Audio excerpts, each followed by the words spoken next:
మహిళలను దేవతలుగా పూజిస్తాం. మహిళలను గౌరవించాలనే బోర్డులు పెట్టుకుంటాం. కానీ అవన్నీ మాటలకే పరిమితమవుతున్నాయి. నిజ జీవితంలో మహిళలపై అత్యాచారాలు, దాడులు, లైంగిక వేధింపులు, చిన్నచూపు సాగుతూనే ఉన్నాయి. అందుకే మహిళలు తమను తాము కాపాడుకునేందుకు, తమ గౌరవాన్ని వాళ్లే రక్షించుకునేందుకు భారత ప్రభుత్వం వారికి కొన్ని హక్కులను కల్పించింది. సమానత్వానికి సంబంధించి దేశంలో ప్రతి మహిళకు 11 రకాల హక్కులున్నాయి.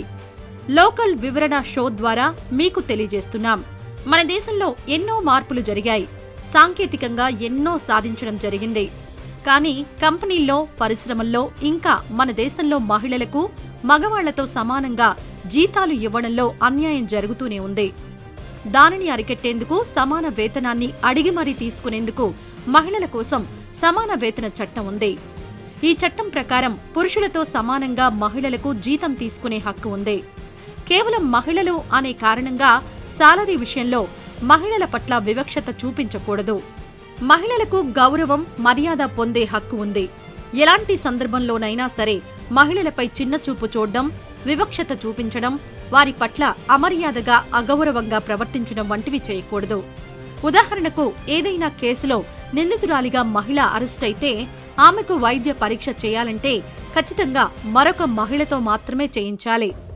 పనిచేసే చోట మహిళలకు లైంగిక వేధింపులు సహజమైపోయింది. అలాంటి వాటిని అడ్డుకోవడానికి మహిళలకు హక్కు ఉంది. స్త్రీలపై లైంగిక వేధింపుల నిరోధక చట్టం ఈ అవకాశాన్ని అందిస్తోంది. ఆ హక్కు ప్రకారం ఉద్యోగినులు తమపై ఆఫీసులో ఎవరైనా లైంగిక వేధింపులకు పాల్పడితే కార్యాలయంలోని అంతర్గత ఫిర్యాదుల కమిటీకి పేపర్పై రాసి ఫిర్యాదు చేయాల్సి ఉంటుంది. దోషులపై యాజమాన్యం చర్యలు తీసుకోవాలి. చాలా మంది మహిళలు ఇంటి విషయాలను బయటకు చెబితే పరువు పోతుందని భావిస్తుంటారు. అందువల్ల అత్తింటి వేధింపులు, భర్త పెట్టే శారీరక, మానసిక హింసలను మనసులో దాచుకుంటారు. దీన్ని దృష్టిలో ఉంచుకుని ప్రభుత్వం గృహహింస నిరోధక చట్టం 2005ను తీసుకొచ్చింది. దీని ప్రకారం ఇంట్లో తనపై వేధింపులకు పాల్పడే కుటుంబ సభ్యులపై మహిళలు కేసు పెట్టొచ్చు. అత్యాచారం, లైంగిక వేధింపులకు గురైన మహిళలు తమ ఐడెంటిటీని బయటకు తెలియకుండా కంప్లైంట్ చేసే హక్కుంది. అత్యాచారానికి గురైన మహిళలు మెజిస్ట్రేటుకు మాత్రమే వ్యక్తిగతంగా తమ ఫిర్యాదును తెలపడానికి హక్కు ఉంది. ఆ సమయంలో మరో వ్యక్తిగాని, అధికారిగాని ఉండకూడదు. అంతేకాకుండా బాధితురాలు తన వాంగ్మూలాన్ని మహిళా కానిస్టేబుల్, మహిళా పోలీస్ అధికారి వద్ద మాత్రమే రికార్డ్ చేయొచ్చు. అలాగే లీగల్ సర్వీసెస్ అథారిటీస్ చట్టం ప్రకారం మహిళా అత్యాచార బాధితులకు ఉచిత న్యాయ సహాయం లేదా లీగల్ సర్వీసెస్ అథారిటీ నుంచి సహాయం పొందే హక్కు ఉంది. ఈ చట్టం ప్రకారం ఆమె కోసం ఒక న్యాయవాదిని ఏర్పాటు చేసుకోవచ్చు. సిఆర్పిసి సెక్షన్ 46 ప్రకారం సాయంత్రం 6 గంటల నుంచి పొద్దున 6 గంటల లోపల మహిళలను అరెస్ట్ చేయడానికి వీల్లేదు.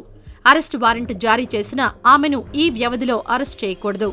అంతేకాకుండా మహిళలను విచారణ కోసం బలవంతంగా పోలీస్ స్టేషన్కు పిలిపించుకోకూడదు. మహిళను పోలీసులు ఆమె ఇంటి వద్ద కుటుంబ సభ్యుల సమక్షంలో విచారించుకోవచ్చు. మారుతున్న టెక్నాలజీని కూడా బాధితులు తమ న్యాయ పోరాటం కోసం వాడుకోవచ్చు. మహిళలు ఆన్లైన్ ద్వారా ఫిర్యాదులు చేయడానికి అవకాశం ఉంది. ఈమెయిల్, రిజిస్టర్ పోస్ట్ ద్వారా పోలీసు ఉన్నతాధికారులకు ఫిర్యాదు చేయవచ్చు.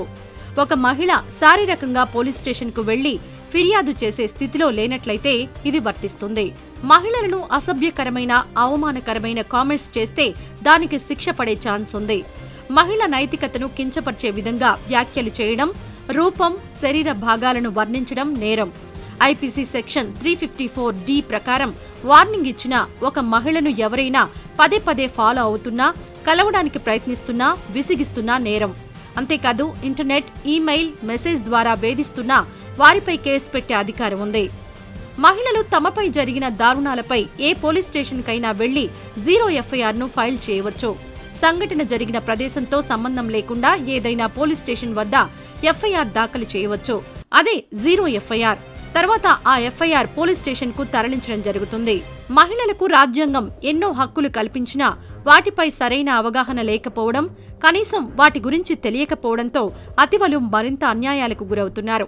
తమపై వివక్షను, వేధింపులను ఎదుర్కోవడానికి వారు హక్కుల గురించి తెలుసుకోవాలి.